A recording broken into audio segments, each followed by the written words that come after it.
So Netflix just released their data. Mm-hmm. So it begs a lot of questions, right? I mean, if there's this treasure trove of data that maybe the general community have access to, then there's a lot of opportunity there, potentially. So if you can get your hands on the data, you can look at it, maybe you find out what people are most interested in.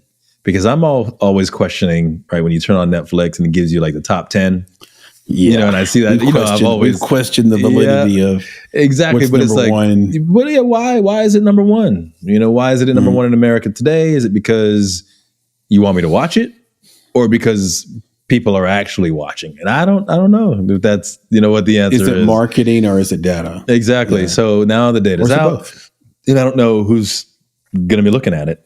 For one, that's my big thing. Well, first of all, the guilds. Yeah. So this is a requirement of the new WGA SAG-AFTRA deals. Yeah, and that's great. They're going to look at it. So for our audience, I'm curious, like, how do they get their hands on it? Like, will the filmmakers themselves have access to the data, or is this going to go through the guilds? Yeah, and then okay, because that's the thing is that here's what we're going to talk about with data is that, and I'm a data guy as well, and other lives. And one of the cool things about data is that you can pretty much make it say whatever you want it to say if you're not releasing the raw data, right? That's the key. So I'm curious as to how many levels of filtering or dashboarding or visualization or summarization all that data is going to go down before it gets to, let's say, the real people, right? The filmmakers. Because I think this is the type of data that should be in the hands of the independent filmmaking community to understand what people are actually consuming, because that's going to help them not necessarily do what you said, Chris, where we talked about like the audience capture stuff where you're just making content for other people. But if you have something that you're interested in, you're making content for the demands of other people, right, instead of what you really are about and what you really are interested in. Exactly, which could be in demand, right? But it'd be good to know that. Maybe it's good to know. I don't know what the data says, but it would be very interesting to know if there was geographic data associated with it, right? Demographic data associated with it. So now if you're someone who's making a certain type of film in the middle of Chicago and you realize that the people who really like your stuff are living in New York, that could be really helpful for you to get your message, your word, your voice, your films out there. So there could be a lot of good stuff. I'm just curious. I don't know if you know how they're going to release it. That data isn't included. It's straight up viewership data, title, who made it and how many. They do it just like Amazon. They do it just like Tubi. They do it just like the distributors do it, where they just give you minutes. But why does that? Why do we care? Why do we care? Now here's why I'm asking. Right? Now you can give me your answer. For the guilds. But here's why I'm asking. Because they have pay schedules aligned to it. Yeah. Right. But here's why I'm asking. If Netflix pays a flat fee to license the film for a certain period of time, They are why does it matter? By the way, right. They've gone away from making their own stuff completely. Then why does it matter if 10 people watched it or 50,000 people watched it? I already paid you your check, right? So residuals, residuals is the reason. Yeah, But I'm saying, like, you talking about the residuals? No, I paid you $400,000. I paid you $1 million to license it. You don't get extra. There's no per hour, per minute. There's no extra. No, I'm going to license it for 2 years for $1 million. You're going to get a check for $1 million. So now, if that's my business model, what are you going to do with hours watched? Well, I think it's minutes watched, but it's the actors and the writers get paid a different schedule than the producers and the studio. And so the writers and the actors, unfortunately, and some people will hate that I say this, but they really are sort of and have historically been at the bottom of the totem pole when it comes to the money flows in film. And so that $1 million doesn't go to them, right? Like, they get paid for a work for hire. If you're an actor and you're a SAG actor, you get the SAG minimum or whatever you can negotiate.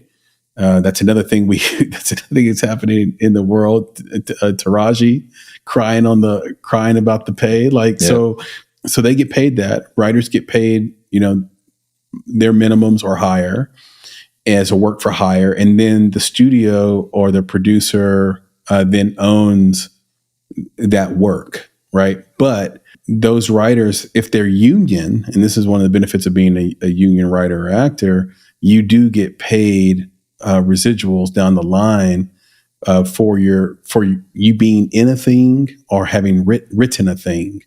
And so that's what the whole strike was about. It was just about saying, look, these studios are getting tons of money because they're licensing or the film's being purchased by Netflix, but we're not getting any down the line money, and the shit's like number one. And Netflix like, look, in it's world. Okay. Look, you can have the data. We paid the check.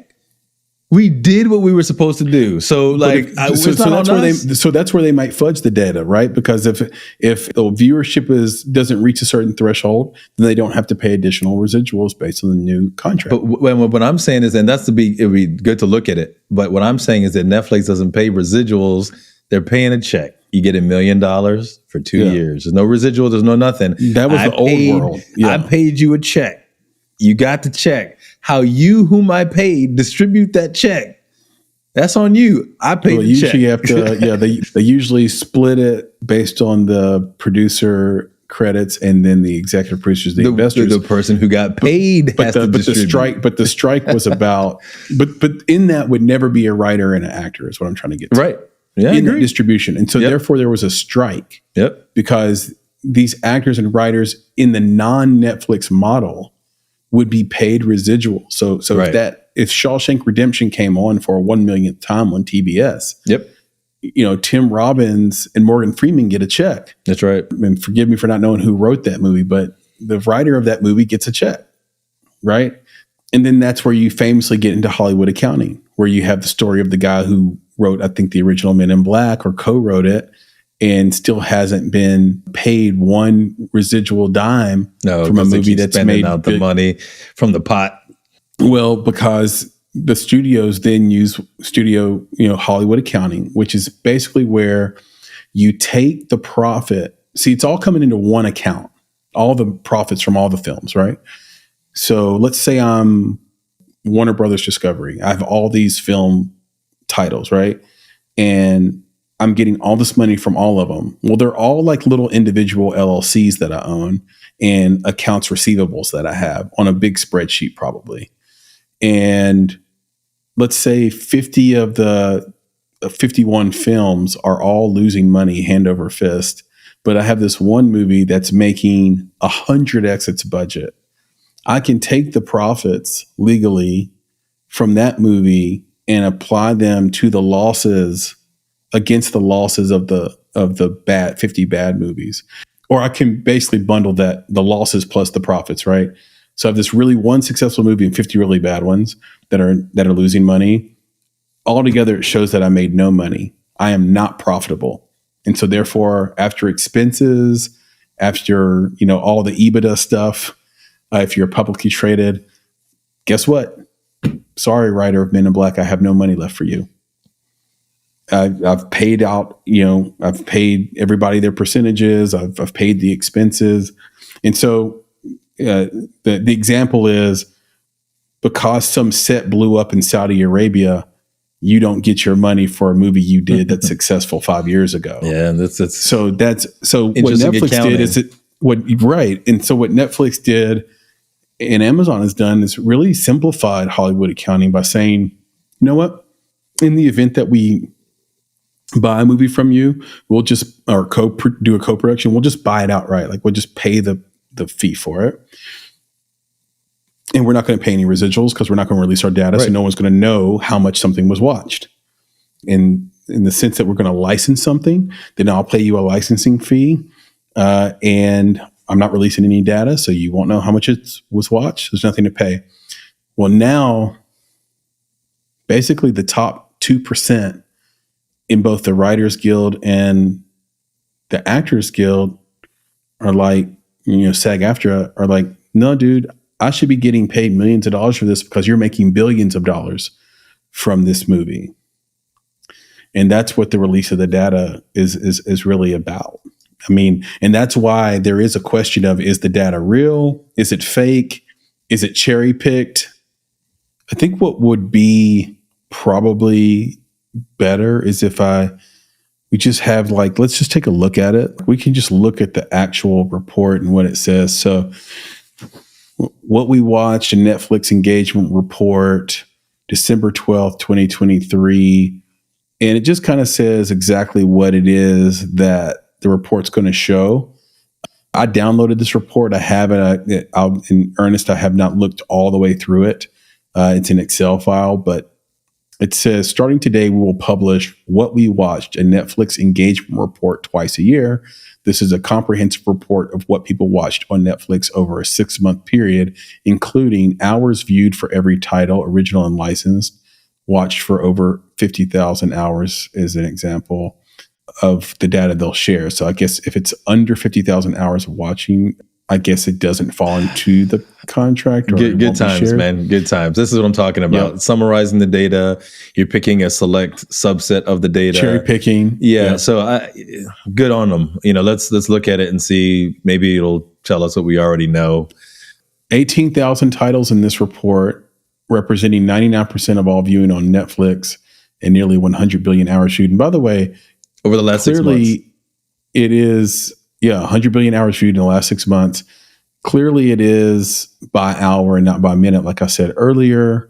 But I could have swore I saw minutes viewed. This is hours viewed. I was wrong. So boom, there you go.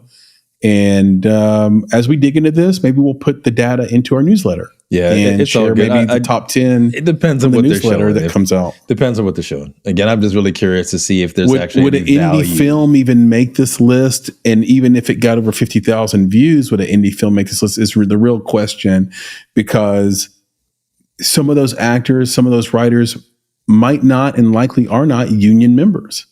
So is it even apropos? And therefore, would they even add it? Would they want to say that some non-union, non-studio, non-network show has over 50,000 hours watched? So that will be interesting to see. Yeah. I think to put a nail in it before we bring in producer Papa Bear with a little bit of things we should know to end the year here. The other big reason to either spoof or fudge the data or share it because you're doing so awesome is Wall Street. They're a publicly traded company. Literally, when they release this report, let's say they release it, they're obviously going to release it in Q2 and Q4, the two biggest quarters of the year, of any year. So this is your Q4 release, and this is going to boost their stock price if it's viewed positively by the street. And so when that boosts up, you're talking about billions and billions of dollars. There's no better way to raise capital, raise the financing of your company than to have Wall Street buy into what you're selling.